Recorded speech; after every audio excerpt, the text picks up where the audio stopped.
Hey y'all, you got Doug Gore, Dougie Doo here with Cajun Soft Wash. I want to talk about before and after pictures.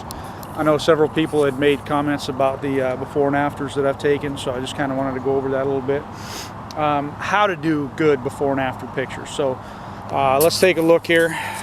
First of all, sometimes we'll use these little flags, okay, and to mark our area of where we're going to shoot our picture from. Okay, so I'll put that in the ground, and then typically what I'll do is I'll put both feet right over the top of it, I'll stand directly over the top of that so that I make sure that I'm in the same exact spot every time. Actually, we don't use those very often though. On almost every job there are points. Like if you look right here, you've got this seam in the concrete, right? So like let's say I'm gonna try to catch pictures of like these awnings. I'll use a picture, I'll use this seam here, and so what I'll do is I'll go and I'll stand right at that very corner right here, okay? So that's where I'll put my feet. Sometimes I'll even snap a picture of that spot right there so that I know exactly where I was standing, and then I try to get as many photographs in one location as I can.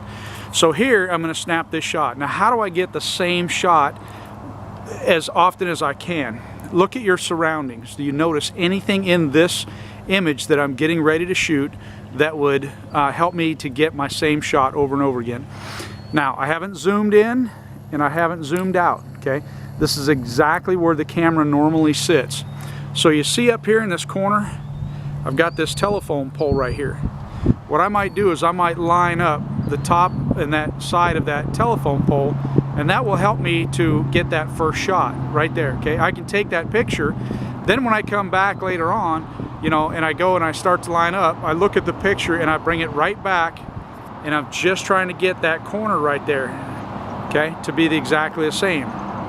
If not, let's say it's something like you see over here, you've got this that little hose pipe piece right there, okay?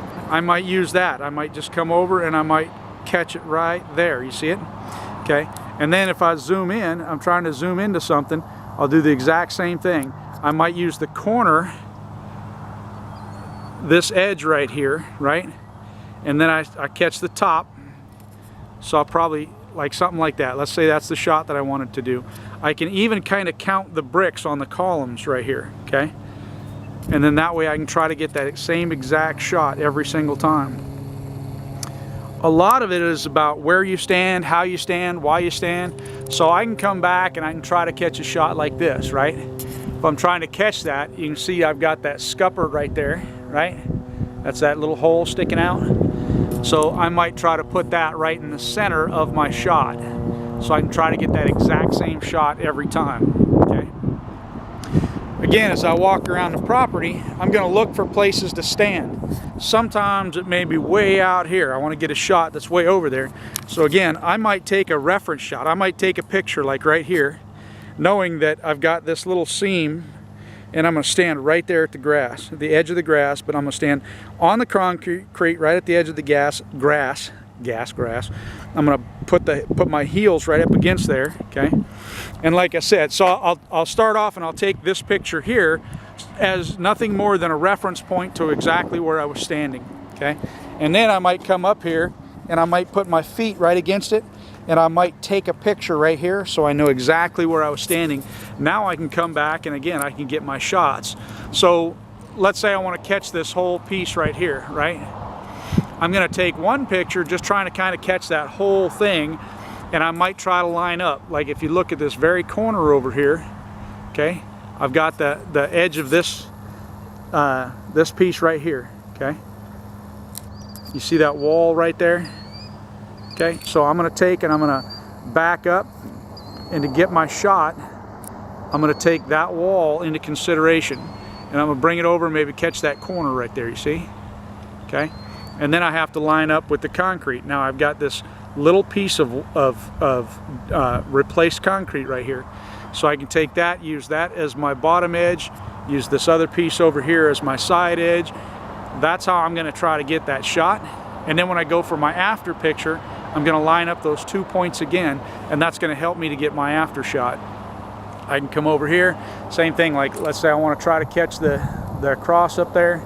Obviously I'm not at the right angle for that, but what I might do, okay, let's say that cross is facing me, I can come and I can catch like this, the top of this wall or the top of this wall right here, okay? I can try to catch either one of those. So right now, if you look, this is actually one of the better angles because I've got this wall right here and I've got, it's hard to do that with it zoomed in, that one right there. So I can use those 2 points, right, and catch those two, and then I can use that for my shot. If I want to zoom in further, turn it this way, okay, I'm going to use that same the cap right there, okay, and that's gonna be my lineup point. You see, and that's how I'm going to take that shot. That's going to help me get the exact same photograph every single time, or at least very, very close there too. Actually, a lot of the shots that you all saw of the slate roof, the pictures of that slate roof were actually done by one of my employees, some of them. And that's the techniques I taught him to help him getting to where he was taking the exact same shot over and over again. I hope that helps y'all. If you have any questions, give me a holler. Dougie Doo, Cajun Soft Wash. Appreciate y'all.